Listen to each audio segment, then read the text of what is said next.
শেখ হাসিনার বিপক্ষে গিয়ে আপনি অবস্থান নিয়েছিলেন, এই সাহসটা কোত্থেকে পেয়েছিলেন আপনি? আমেরিকান এম্বাসিতে আপনার এই যে আশ্রয় নেওয়ার বিষয়টা প্রথম তো মিডিয়াতে আপনি নিয়ে আসলেন, তো তারপরে আপনার সাথে হয়েছিল কি? এখন তো ডক্টর মোহাম্মদ ইউনূস উনি নিজেই ক্ষমতায়, তো উনি দায়িত্ব পাওয়ার পরে আপনার সাথে আপনার খোঁজ নিয়েছিল কি? না, উনি খোঁজ নেননি। আমার কাছে মনে হয় যে এটাই আমার পুরস্কার যে আমি বরখাস্ত হয়েছি ফ্যাসিস্ট একটি সরকার থেকে।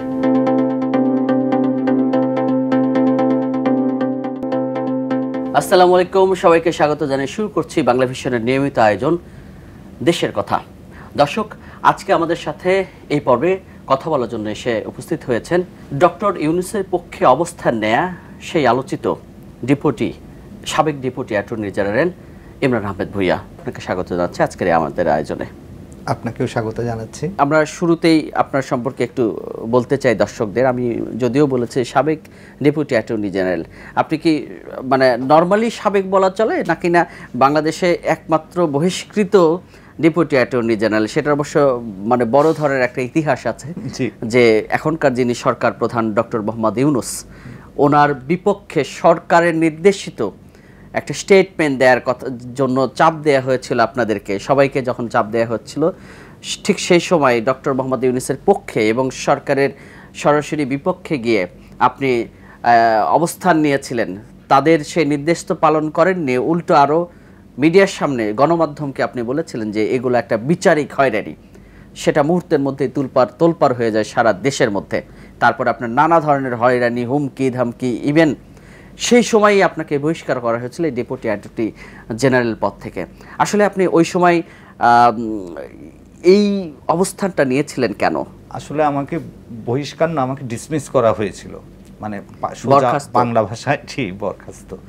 তো আপনার যে ওই সময়ে আমি ওই স্ট্যান্ডটা নিয়েছিলাম হচ্ছে আপনার সম্পূর্ণ নিজস্ব চিন্তা থেকেই, এবং দুটো বিষয় এখানে কাজ করেছে।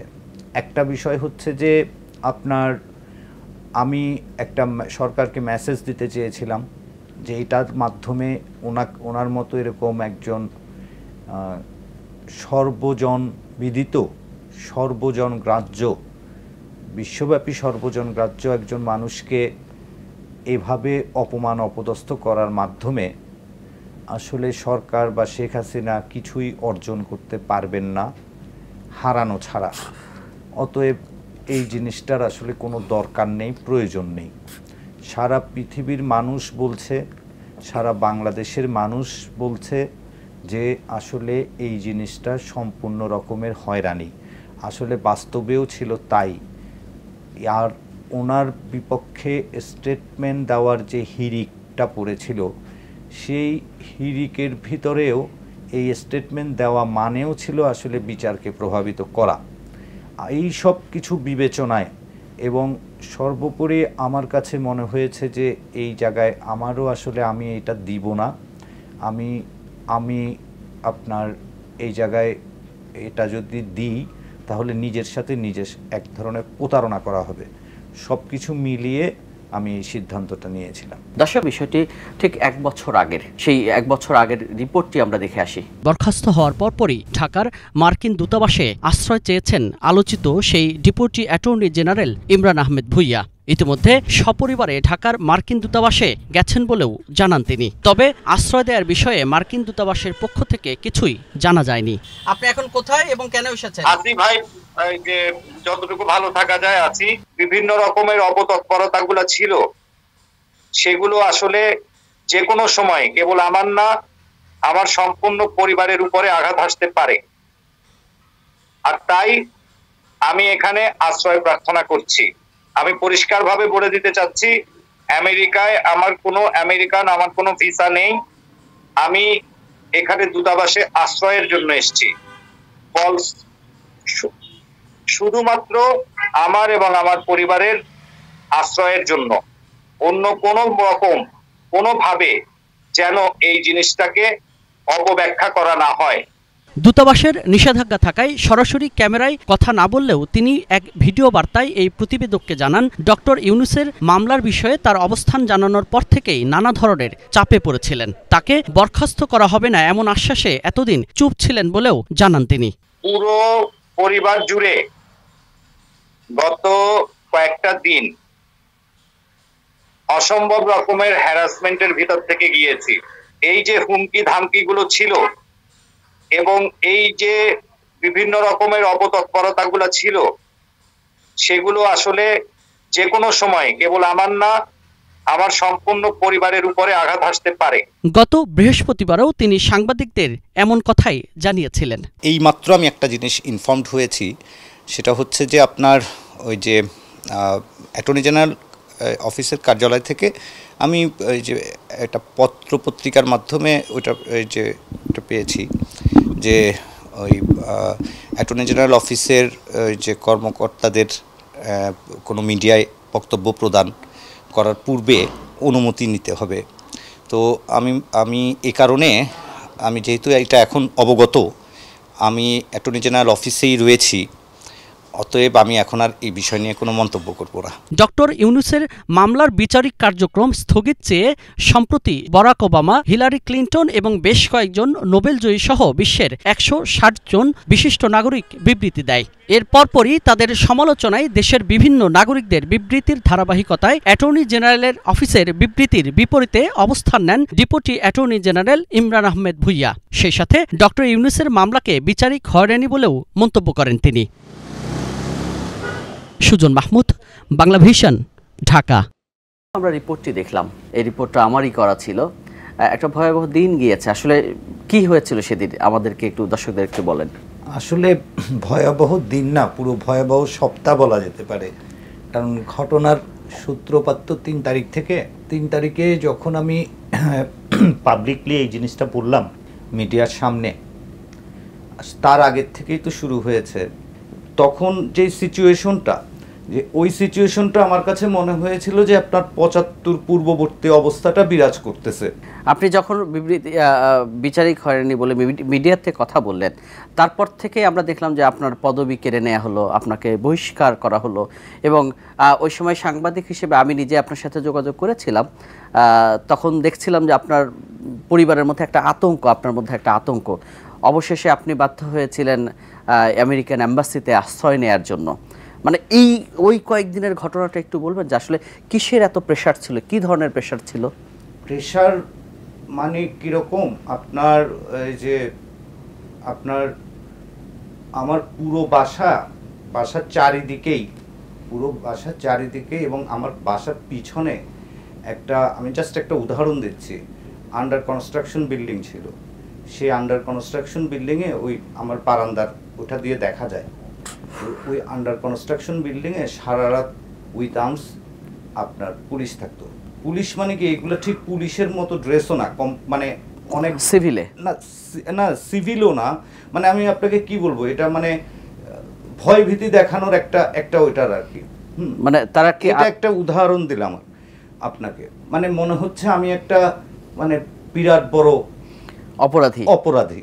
তারপরে মনে করেন এই যে আপনার বিভিন্ন রকমের লেখালেখি শুরু হলো পত্রপত্রিকায়, ফেসবুকে, মানে যেটার কোনো রকমের কোনোটার সাথে কোনোটার কোনো সত্যতা নাই, মানে ইচ্ছা মতো ট্যাগিং, মানে যত রকম ভাবে হয়েছে যে একেবারে আপনার যা করে ওই সময়টায় আমরা সবাই জানি যে আসলে কিভাবে। তো বাসায় নিচে আপনার পুলিশ, চারিপাশে পুলিশ, কেউ মানে আমার বাসায় পুরা মানে ফোনে আমার কল আসলে ধরেন আমি মেসেজ লিখলে 1 লিখলে হয়ে যাচ্ছে 10, এরকম আর কি, যে আমার ফোনে কথা বললে কল খালি ড্রপ করে, আবার মানে সব দিক দিয়ে একেবারে, অর্থাৎ কাউকে ফোন পর্যন্ত দিতে পারছিলেন না ওই সময়। ফোনও দেওয়া যায় না, ফোন দিতে গেলে ফোন ড্রপ করে, খালি জ্যামারে, পরে বুঝছি এগুলো জ্যামার, কল ড্রপ করে, আর মেসেজও দেওয়া যায় না। ইভেন আপনাকে কোনোভাবে সরাসরি ভয়ভীতি দেখাচ্ছিল কেউ এসে? ফোনে আমার মেসেজে, আমি তো বাসার থেকে বের হচ্ছি না, যেটার কারণে আমাকে ফোনে মেসেজে তারপরে আপনার ওই যে ওই ফেসবুকে, তো একেবারে যা তা হোয়াটসঅ্যাপে, মানে এরা কারা ছিল? এরা আপনার সবাই তো হচ্ছে আপনার কেউ ছিল আমাদের ওই লয়ার, কেউ আমার ওই যে যাদের আমার কাছে আমার নাম্বার ছিল বিভিন্ন কাজে পুরান পরিচিত। আমার তো আপনার ওই যে অফিস রুমও ভেঙে ফেলা হলো, আপনারাই তো রিপোর্ট করেছেন, সবাই রিপোর্ট করেছে ওই সময়, আমার অফিস রুমও তো ভেঙে ফেলা হলো। এবং মানে যারা ভাঙলো তারা আবার প্রকাশ্যে এই মিডিয়ার সামনে এসে আবার দলবল নিয়ে তারা এটা একটা অনেক বড় কাজ করেছে সেটা আবার জাহিরও করলো। মানে ওই সময় তো একটা কিরকম অবস্থা গিয়েছে, এগুলো তো এটা তো আপনি মানে সরকার প্রশাসন সারা দেশ একদিকে আর ঠিক উল্টা পাশে আপনি অবস্থান, এটা তো অবশ্যই মানে অনেক বড় ধরনের একটা চ্যালেঞ্জের বিষয়।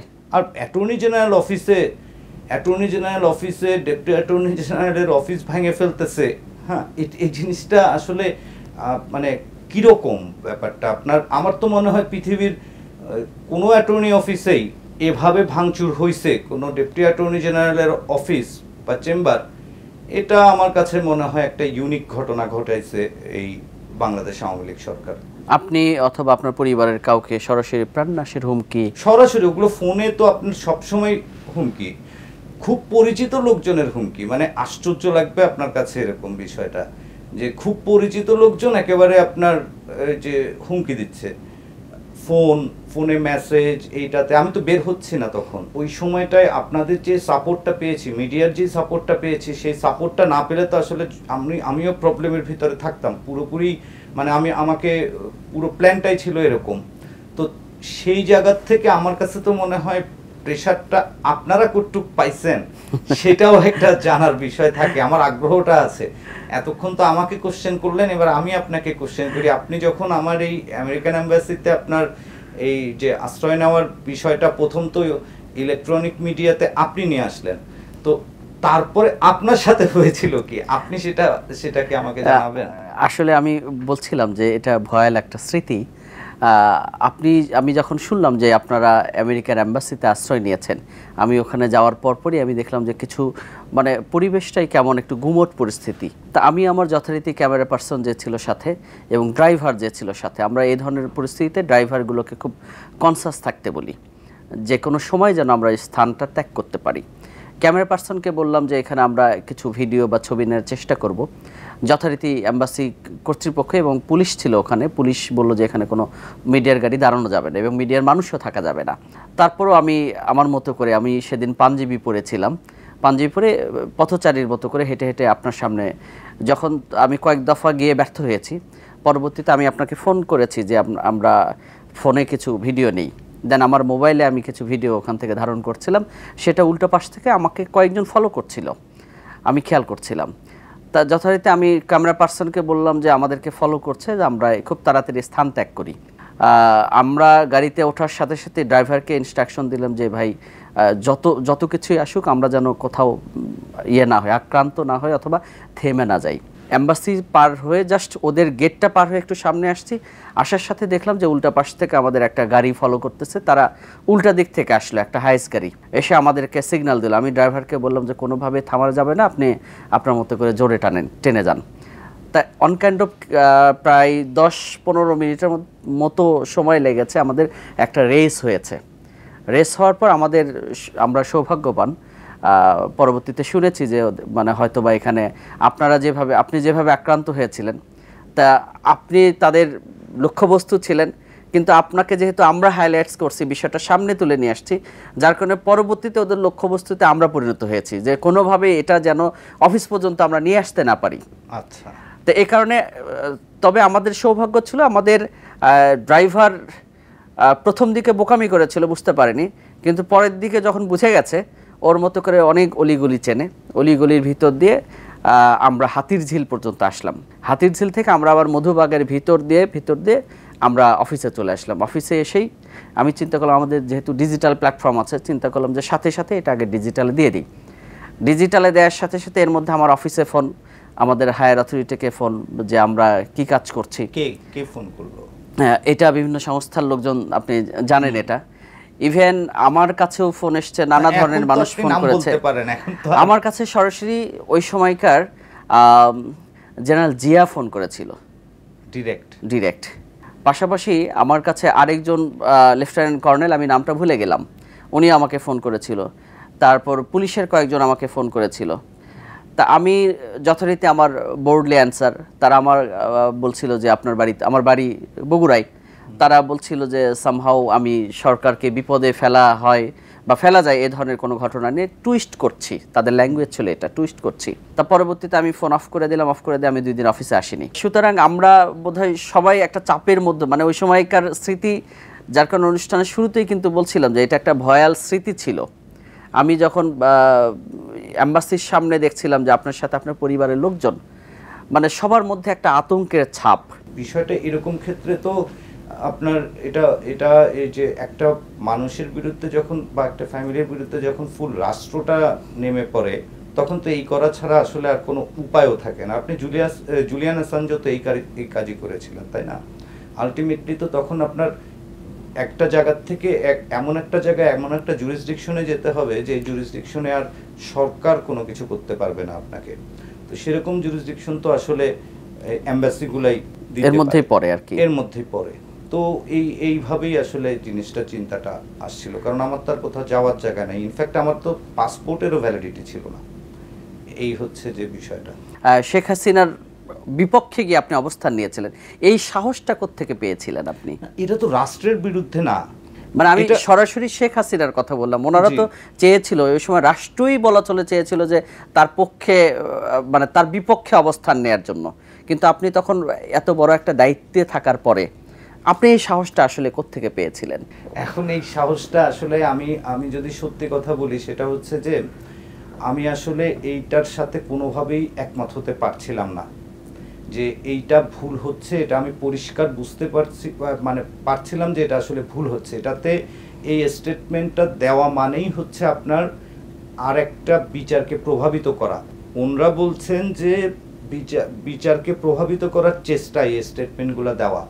তো এখন ওই জায়গা থেকে আমি আসলে এই কাজটা একদম ভুল, সেই জিনিসটা, আমার যে সাহসটা, আমি আপনাকে বললাম না, আমার সাহসটা তো, আমি তো আসলে এই কাজটা করলে পরে আমার চাকরিটা হয়তো বা চলে যাবে, আমি এটা ধারণা করতে পেরেছি। কিন্তু তার আগে আমি তো অন্তত তখনকার প্রাইম মিনিস্টারকে তো আমি মেসেজটা দিতে পারবো যে আপনার এই জিনিসটা ভুল হচ্ছে। তো আমার সাহসটা তো ওই জায়গায় ছিল যে হয়তো বা প্রাইম মিনিস্টার জিনিসটা বুঝবে।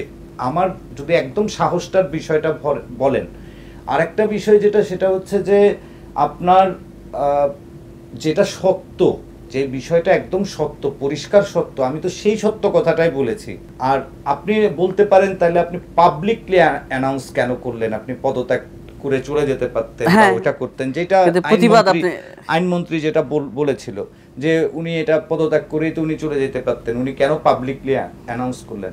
দেখেন, পাবলিকলি অ্যানাউন্স করেছি দেখেই কিন্তু আমি আসলে এখন আপনার সামনে বসে কথা বলছি। এই একটা সপ্তাহ আমি আসলে বাংলাদেশের পুরো এরকম একটা রাষ্ট্র ব্যবস্থার বিরুদ্ধে একা আল্লাহর রহমতে টিকতে পেরেছিলাম।